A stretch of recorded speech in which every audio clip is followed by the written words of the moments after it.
Hello everyone, welcome to my channel Maradana ముచ్చట్లు. ఈరోజు మరొక మంచి రెసిపీతో మీ ముందుకైతే వచ్చాను. అది చట్నీ రెసిపీ అనమాట. బండి మీద అమ్మే చట్నీ టేస్ట్ ఇంట్లోనే ఈజీగా ఎలా తయారు చేసుకోవాలో ఈ వీడియోలో క్లియర్గా చూపిస్తాను. అలాగే బండి మీద చేసేవాళ్ళు టాప్ సీక్రెట్ అనమాట. అది వేయడం వల్ల వాళ్ళకి ఈ చట్నీ టేస్ట్ అయితే వస్తుంది. ఆ సీక్రెట్ ఏంటనేది మీకు ఈ వీడియోలో షేర్ చేస్తాను. అలాగే ఈ చట్నీ అనేది ఇడ్లీతో మంచి కాంబినేషన్ అనమాట. అలాంటి చట్నీని ఎలా తయారు చేయాలో చూద్దాము. మిక్సీ జార్ తీసుకొని 4 మీడియం సైజు టమాటాలని ఇలా ముక్కలుగా కట్ చేసి మిక్సీ జార్లో వేసుకోండి. అలాగే 3 మీడియం సైజు ఉల్లిపాయలని ఇలా ముక్కలుగా కట్ చేసి వేసేయండి.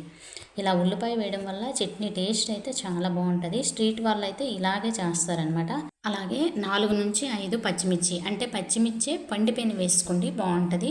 3 పొట్టు తీసిన వెల్లుల్లి, రుచికి సరిపడా ఉప్పు వేసేసి కొద్దిగా నీరు వేసుకొని ఈ చట్నీని మనం ఎంత వీలైతే అంత మెత్తగా రుబ్బుకోవాలన్నమాట. ఎక్కడ గడ్డలు లాంటివి, అదే టమోటా ముక్కలు కానీ ఉల్లి ముక్కలు కానీ ఏవి లేకుండా మెత్తగా రుబ్బుకోవాలన్నమాట. అలా రుబ్బుకుంటేనే ఈ చట్నీ టేస్ట్ అయితే చాలా బాగుంటుంది. చూసారా, వీడియోలో చూపించినట్టు ఇలా రుబ్బుకోవాలి. దీనికైతే ఇప్పుడు పోపు పెట్టుకుందాము. స్టవ్ పై గిన్నె పెట్టుకొని అందులో 1 టేబుల్ స్పూన్ ఆయిల్ వేసేసి, ఆయిల్ హీట్ అయ్యాక 1/2 టేబుల్ స్పూన్ ఆవాలు, 1/2 టేబుల్ స్పూన్ జీలకర్ర, 1/2 టేబుల్ స్పూన్ మినపప్పు వేసేసి ఈ పోపు అనేది దోరగా వేగాలి.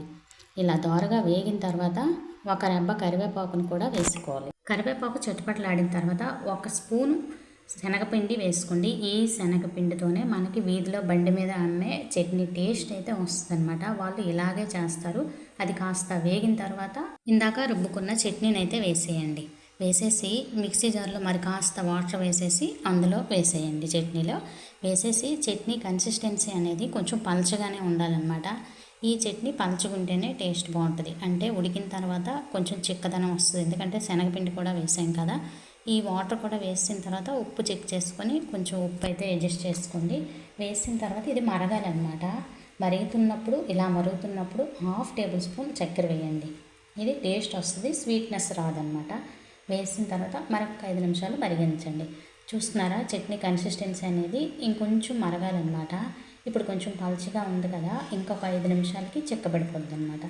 ఇలాగ 5 నిమిషాల వరకు మరిగించుకున్న తర్వాత చట్నీ చూస్తున్నారా, ఇంకాస్త చిక్కబడింది. ఇలా ఉంటే చాలు అనమాట.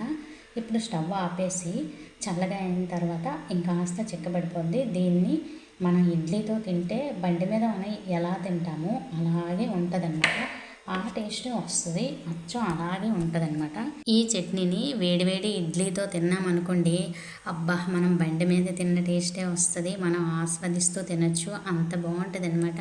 ఒకసారి ట్రై చేయండి, మీరు కూడాను. ట్రై చేసి మీకు ఎలా కుదిరింది అనేది కామెంట్లో కామెంట్ చేయండి. అలాగే కొత్తగా నా ఛానల్ ఎవరైనా చూస్తున్నట్లయితే ప్లీజ్ సబ్స్క్రైబ్ చేసుకుని ఒక లైక్ చేయండి. మన యూట్యూబ్ ఫ్యామిలీ మెంబర్స్ అయితే నన్ను సపోర్ట్ చేయండి. అలాగే ఈ రెసిపీ కనుక నచ్చినట్లయితే మీ ఫ్రెండ్స్కి, రిలేటివ్స్కి షేర్ చేయడం మాత్రం మర్చిపోద్దు. రేపటి మరొక మంచి వీడియోతో మీ ముందుకు వస్తాను. ఉంటాను ఫ్రెండ్స్, ఉంటాను మరి, బాయ్.